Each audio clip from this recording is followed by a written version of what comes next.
اگر اللہ تعالیٰ کا حکم نہ ہو تو انسان فریاد کر ہی نہیں سکتا، یعنی دعا میں ہاتھ اٹھانے والے آپ نہیں ہیں، بلکہ وہ اللہ تعالیٰ ہے جو آپ کو خود تک لایا ہے، وہ آپ کو دعاؤں تک لایا ہے۔ کبھی سوچا ہے کہ فلاں چیز کی چاہت سے پہلے بھی کیا آپ اللہ تعالیٰ کے پاس اسی طرح جاتے تھے، ہر روز روتے، تڑپتے، گڑ گڑاتے؟ کیا پہلے بھی اسی طرح اسے مناتے تھے صبح و شام؟ اگر نہیں تو جواب بہت سیدھا اور آسان ہے۔ اللہ تعالیٰ آپ کے اور اپنے درمیان ملاقات کے بہانے بنا رہا ہے تاکہ آپ اس سے ملنے جائیں، چاہے کوئی بھی آس دل میں لیے، کیونکہ وہ تو آپ کا اپنی طرف آنا دیکھتا ہے، پھر چاہے غرض کوئی بھی ہو۔ اور جب اپنی طرف بلانے والا خود اللہ تعالیٰ ہے تو پھر وہ خالی ہاتھ لوٹا کیسے سکتا ہے؟ کبھی نہیں۔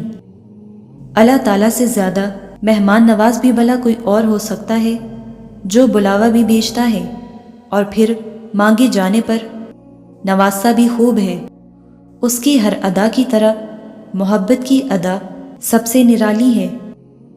جب نظر اسباب بنانے والے پر جمی ہو تو ناممکنات کو کون دیکھتا ہے؟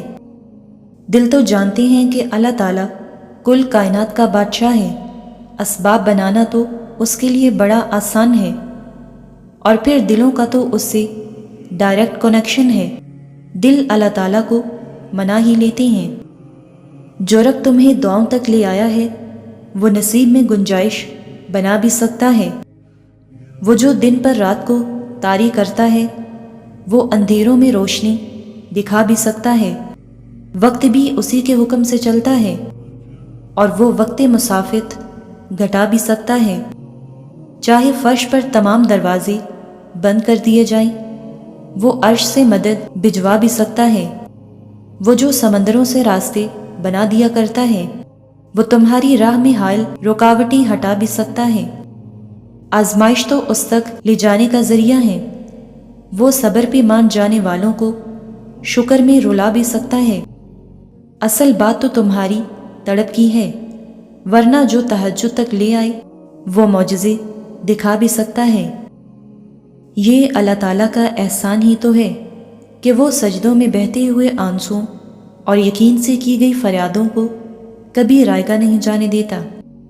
اللہ تعالیٰ کے ہم پر بے شمار احسانات ہیں، اور ان میں سے ایک احسان یہ بھی ہے کہ چاہے ہم جتنے بھی گناہ کر لیں، اس کی جتنی بھی نافرمانی کر لیں، جب بھی بے بسی سے اس کے حضور شرمساری میں جھکتے ہیں اور اسے پکارتے ہیں تو وہ ہمیں دھتکارتا نہیں ہے۔ ہمارے ماں باپ ہم سے کتنا پیار کرتے ہیں، لیکن اکثر وہ بھی ہماری نافرمانیوں پر ہم سے ناراض ہو جاتے ہیں، کبھی کبھار منہ بھی پھیر لیتے ہیں، لیکن اللہ تعالیٰ کبھی ہم سے منہ نہیں پھیرتا، خاص کر کے تب جب ہم شرمندہ ہو کر اس کی طرف لوٹتے ہیں، کیونکہ وہ جانتا ہے کہ اس کا بندہ آخر میں اسی کے پاس آئے گا۔ ہم انسان اتنے خود غرض ہیں کہ ہم اللہ تعالیٰ کی طرف بھی اسی وقت پلٹتے ہیں جب دنیا ہم سے منہ پھیر لے، جب ہماری کوئی غرض ہو، جب ہم تنہا رہ جائیں۔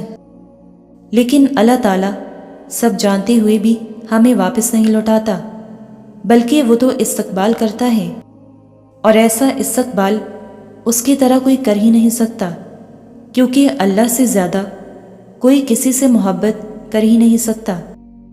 جو دل ٹھوکریں کھا کر اللہ تعالیٰ کو ملنے آتی ہیں، وہ ٹھوکریں ان کے نصیب میں اسی لیے لکھی جاتی ہیں تاکہ وہ اپنی دنیا سنوارتے سنوارتے کہیں آخرت نہ ہار بیٹھیں۔ اللہ کو سمجھنا ناممکن ہے، اسی لیے بس اس کے فیصلوں پر سر جھکا دیا کریں، کیونکہ ہمیں اللہ تعالیٰ نے اپنے لیے بنایا ہے، اور کیسے ممکن ہے کہ وہ ہمیں بے سکونی اور تکلیف سہنے کے لیے تنہا چھوڑ دی۔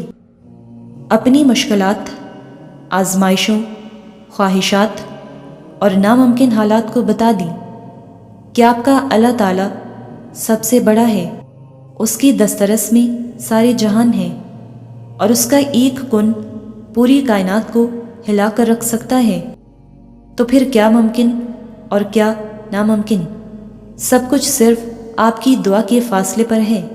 پھر آپ نے صبر کرنا ہے، یقین رکھنا ہے، اور اللہ نے تو قبولیت کا وعدہ کر رکھا ہے، سچا اور پکا وعدہ۔